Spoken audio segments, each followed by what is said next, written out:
প্রিয় শিক্ষার্থী, এসব পরিচালনার পক্ষ থেকে সবাইকে শুভেচ্ছা। আশা করি তোমরা ভালো আছো। আজকের ভিডিওটিতে আমরা 2 এর গ এর সমাধান দেখব। গ প্রশ্নে রয়েছে চয়ন ব্রাদার্স এর লেনদেনগুলো দ্বারা হিসাব সমীকরণের উপর প্রভাব দেখাও। অর্থাৎ আমাদের বহুঘর বিশিষ্ট অঙ্কটি করতে হবে। তো চলো আমরা এটির সমাধান দেখে নিই। শুরুতে আমরা লিখে নিব 2 এর গ চয়ন ব্রাদার্স এর লেনদেনগুলো দ্বারা হিসাব সমীকরণের উপর প্রভাব দেখানো হলো। এরপরে আমরা ছক টানব। সম্পদ সমান সমান দায় যোগ মালিকানা সত্ত্ব। তো এই অংশে আরেকটি শিরোনাম বসবে, সেটি আমরা দেখে নেই। তারিখ, জের বা উদ্ধৃত, নগদ, দেনাদার, পাওনাদার, মূলধন এবং মন্তব্য। 1 তারিখের জানুয়ারি 1 তারিখের লেনদেন ছিল ব্যবসায়, মূলধন আনা হলো।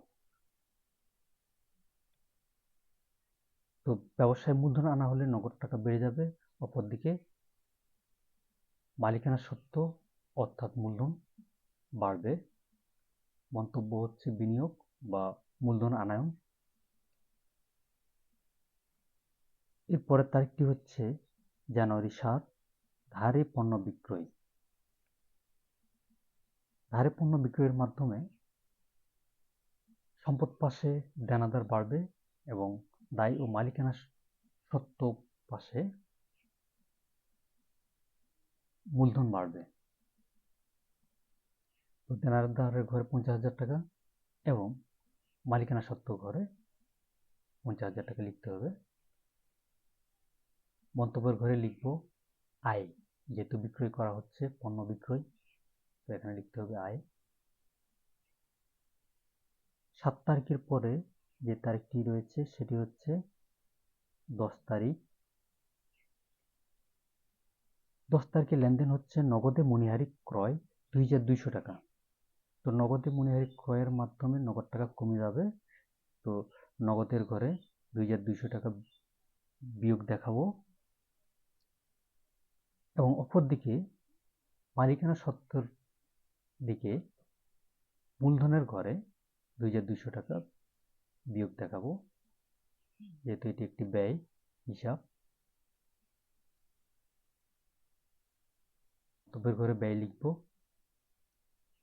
সবশেষ যে তারিখটি রয়েছে জানুয়ারি 20, লেনদেন হচ্ছে সুমনা ট্রেডার্সের নিকট হতে 30,000 টাকা পাওয়া গেল। তো দেনাদারের কাছ থেকে যেহেতু টাকা পাওয়া যাচ্ছে, সুতরাং নগদের ঘরে টাকা বাড়বে এবং দেনাদারের যে দেনাটি সেটি কমবে। তো নগদের ঘরে 30,000 টাকা লিখব এবং দেনাদারের ঘরে 30,000 টাকা বিয়োগ দেখাবো, যেহেতু দুটাই সম্পদ, একটি সম্পদ বাড়বে আর একটি সম্পদ কমবে। তো দায় ও মালিকানা সত্ত্ব এদিকে কোনো প্রভাব ফেলবে না। এবার আমরা যোগ বিয়োগ করব। নগদের ঘরে 75,000 টাকা যোগ 30,000 টাকা যোগ করার পরে 2,200 টাকা বাদ দিয়ে মোট নামাতে হবে। তো যোগ বিয়োগের পরে যেটি থাকে 1,02,800 টাকা। ঠিক একইভাবে দেনাদারের ঘরে আমরা যোগ বিয়োগ করব। 50,000 টাকা থেকে 30,000 টাকা বাদ দিলে থাকবে 20,000 টাকা। পাওনাদারের ঘরে কোনো টাকা নেই। এদিকে মূলধনের ঘরে যোগ বিয়োগ করলে যে টাকাটা থাকবে অবশিষ্ট 1,22,800। এবার আমরা সম্পদের সব টাকা যোগ করব। তো মোট হচ্ছে 1,22,800 টাকা।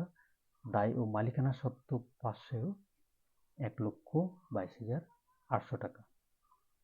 তো অঙ্কর শেষে আমরা ক্লোজ করব টি সমান্তরাল রেখা টানার মাধ্যমে।